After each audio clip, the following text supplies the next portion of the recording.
Did you know that more than 90% of you are not subscribed? Let's fix that. Those are rookie numbers. So in more recent time, I've delved further and further into the manga side of my consumption of Japanese media. For the most part, I've been an anime boy for the past couple of years, and not really been much of a reader. But in recent times, I've changed that. I've been trying to read a lot more manga, because manga is really fucking good, and a lot of times is better than anime. But as my anime journey went on, I watched some of the greats, and pretty quickly went into some of the worst of the worst. And even to this day, still consume a lot of very trashy shows. And I think that time has finally begun for my manga journey, because one of the manga I'm going to be talking about today is a manga called Killer in Love. Now, I had seen on Instagram, which is where I get a lot of my manga recommendations, an image from this of a younger guy in like a bathroom, like cutting up a body.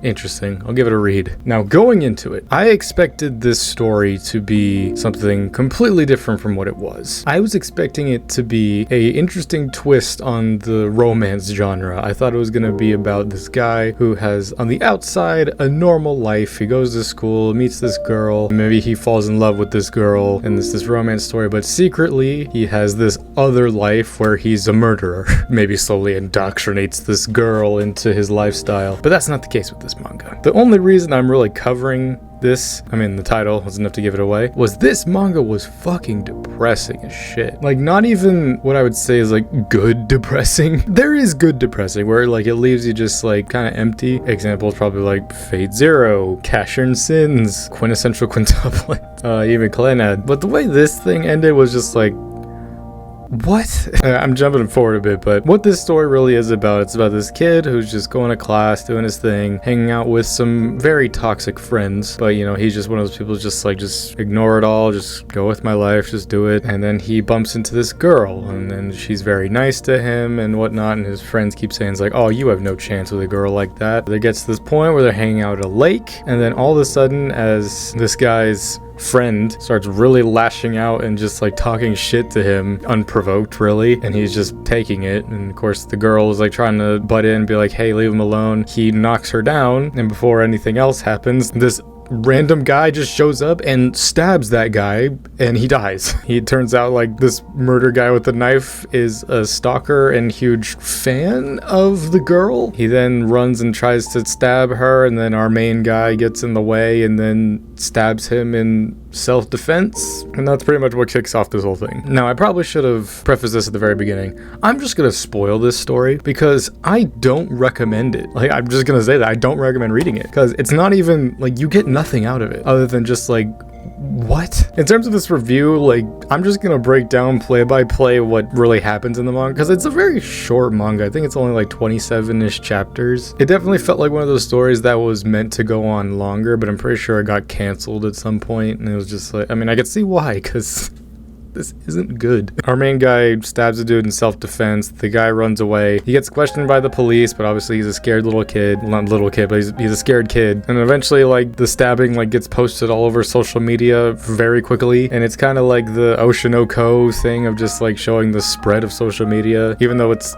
literally self-defense, everyone's just like, oh, this kid's stupid. He should turn himself in, whatever. It's, like, such a weird thing. But, of course, this kid just starts overthinking everything, and then eventually he just runs. The girl comes and checks up on him, and then the stalker dude shows up at that house somehow, because he was following her, and then he tries to stab our main dude, and then it just ends with our main dude killing him, or almost killing him. It's like the second time he's almost killed him, but this time it wasn't technically self-defense. It was murder. Like, he could have knocked him down and run away, but no, he went out of his way to stab him again. And at this point, this kid's pretty much accepted, just like, all right, we need to be on the run now, because even though it easily could be a thing of just like, you could spin it as self-defense in some way, or at the very least, if you go to jail, it wouldn't be for that long, maybe. I'm not too familiar with how the Japanese law scene works, but that's not the story we're trying to tell. So it pretty much immediately turns into this guy and the girl on the run. Also, right away. I mean, it was pretty obvious to me. I remember reading the comments on some of the chapters, but it's just like, this girl, I feel like, is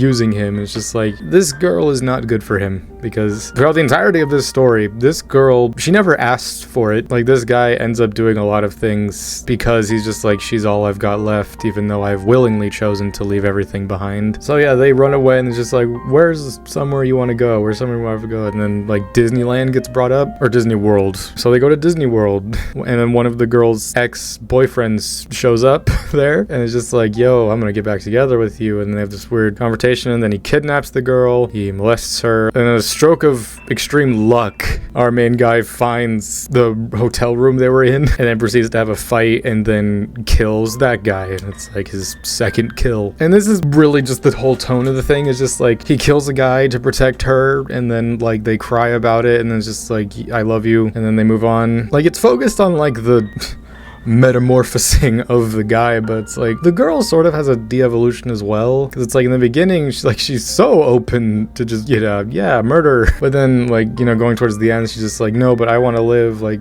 we should stop, blah, blah, blah, turn yourself in. It's just so, like, I won't even say dark, because dark can be good, and, like, that's my preferred tone when it comes to stories. It's trying a little too hard to, like, be realistic, I guess. But, like, there's these whole other plots where, like, we go to different places where, like, the girl is staying, like, you meet more of their exes, he kills them. Then there's this, like, side crime syndicate that tries to recruit him. Like, that was the part where I was just like, oh, this was meant to be a lot longer, but it got sacked before it could really hit the ground running. Like, things just keep escalating and escalating. Then they introduce this weird incest angle where, like, his cousin gets brought in, and then she slowly pieces together, like, hey, there was this murder at Disney. Oh, you were at Disney. And then it gets to the point where, like, well, he thinks he kills that cousin. Out of everything, I would say that was my favorite chapter, just because, like, the whole cousin thing, like, trying to bring him to be like, go turn yourself in, like, we can do something, like, maybe lessen your sentence. It's trying to be like, this girl is not healthy for you. Like, you're just gonna keep going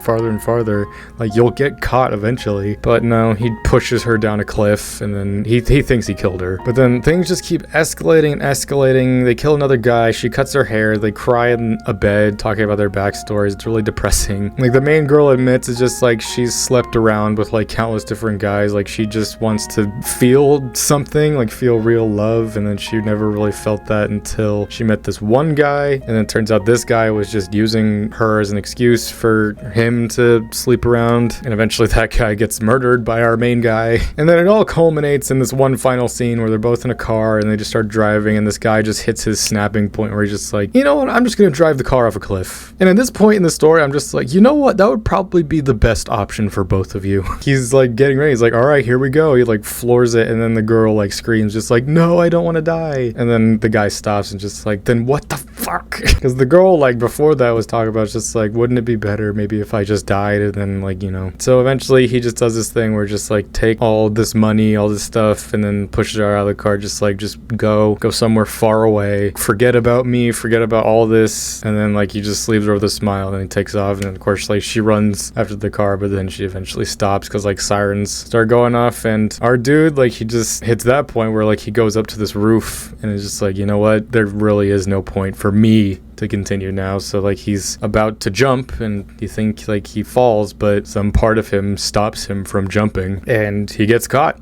by the police. And then like the last chapter is delving more into like the backstory of the girl, and then you see like one frame of the cousin who he thought he killed when he pushed, talking to him like on the side of, like, you know, through the glass, like at a prison. And that's the last you see of him. And then the girl is in some far off country, I think it said like Vietnam or something, and then she's just walking on a beach. She like has her cell phone, she just throws it into the ocean, and then it just ends with the shot of her just walking, or I say shot, I mean panel of her walking just into the distance. So it's like an open-ended kind of thing. It could maybe be a thing, or kind of like how Is Lucy from Cyberpunk Edge Runners. It's kind of like her kind of ending, where it's like, did she kill herself? Is she alive? Like, she's probably dead, but like she just walks off. And now, okay, now that I've pretty much explained the whole plot, hope you kept up. Again, I don't recommend you read this. This is not worth anything, but I will say as a whole, it was weirdly engaging in the beginning. But then as you get more towards the middle and the end, it just turns into like just this looping thing of just like, you two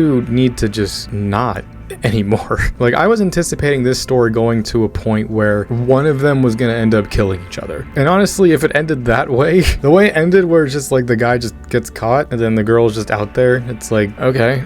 It's like, obviously this guy is going to prison for life and possibly even getting the death sentence. I mean, to be fair, like, there's a thing where it's just like all the people he killed were scumbags and whatnot, but that's just from a story perspective. But obviously in an actual real world law perspective, it doesn't matter who you kill, murder is murder. But yeah, this story, like, I'm not even gonna give it a rating. I'm just gonna leave it as just like a thing of, this was easily the most depressing manga I've ever read. Like, I never cried, never really felt sad or pity for the characters. I just was left with this just like, cause sad shit. It's literally how I felt after reading Metamorphosis, where it's just like things just keep escalating and escalating. It's a no percent speed run of sadness, but at the same time, again, you don't feel sad, you don't really feel pity. Again, I'm different, so I'm sure someone else reading it might be like, oh, I relate to them. I hope you don't, because if you do, turn yourself in, please. I read this before going to AX, by the way. This was like the last piece of stuff that I like watched and read. You know, I'm just stewing on it for a while. It's still on my mind. I was like, you know what? Sure, let's do a video on it. If you want to read it, again, it's called Killer in Love. I want to see someone make this story where it's more of what I thought it was going to be, because I feel like that would be more intriguing, and you could even add some comedy maybe to it, because there were no laughs.